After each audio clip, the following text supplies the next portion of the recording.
जब shoulder dislocate होगा तो कंधा डिसलोकेट होगा, इंसान को पता पड़ता है उसका कंधा निकल गया, अब वो हिल नहीं रहा है, वो निकल गया है। कुछ लोग खुद ही चढ़ा लेते हैं, कुछ लोगों को इमरजेंसी में जाके चढ़वाना पड़ता है। अब जब डिसलोकेट होता है दोस्तों, तो साथ में अगर हड्डी टूटी है या साथ में हड्डी नहीं टूटी है, इसका पता पड़ जाता है। डिसलोकेट होने का पेन अलग होगा, आपको फील हो जाएगा कि डिसलोकेट हुआ है पर हड्डी नहीं टूटी है, और हड्डी टूटी है तो उसका पेन अलग ही सीवियर होगा। सो एक्सरे में शोल्डर डिसलोकेशन दिख जाता है साफ साफ कि शोल्डर डिसलोकेट हो गया।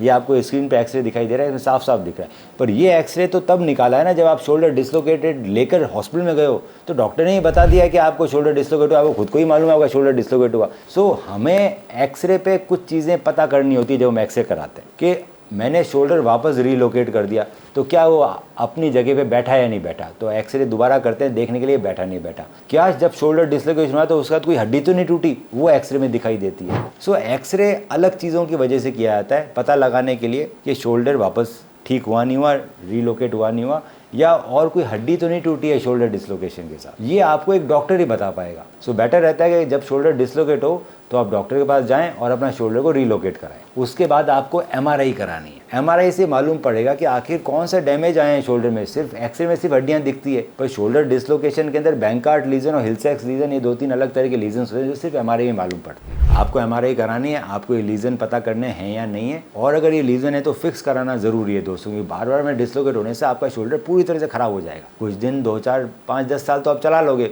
उसके बाद तो ज़रूरी है कि आप डिसलोकेशन के बाद डॉक्टर के पास जाएं। डॉक्टर एक्सरे करेगा, यस करेगा, पता लगाएं डिसलोकेट हुआ है, वापस रीलोकेट हो गया है, एमआरआई कराएं।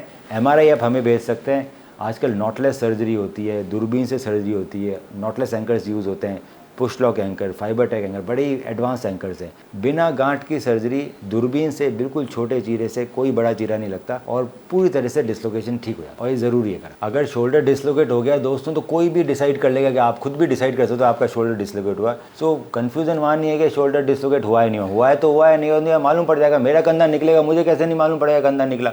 आपने एक्सरे कराया, एक्सरे पे दिख गया डिसलोकेट, ये देखो ये नॉर्मल एक्सरे दिखा है, डिसलोकेटेड एक्सरे दिख रहा, साफ साफ समझ में आता है शोल्डर डिसलोकेट हो गया। अब अगर आप ऐसी जगह बैठे जहाँ पर एक्सपर्ट नहीं है तो आप एमआरआई कराइए। एमआरआई आप हमें भेज सकते हैं, हम लोग आपसे संपर्क करेंगे और बताएंगे आखिर क्या दिक्कत है, और उसके बाद इलाज बताया जाएगा, फिर आप आके इलाज करा सकते हैं मेरे पास।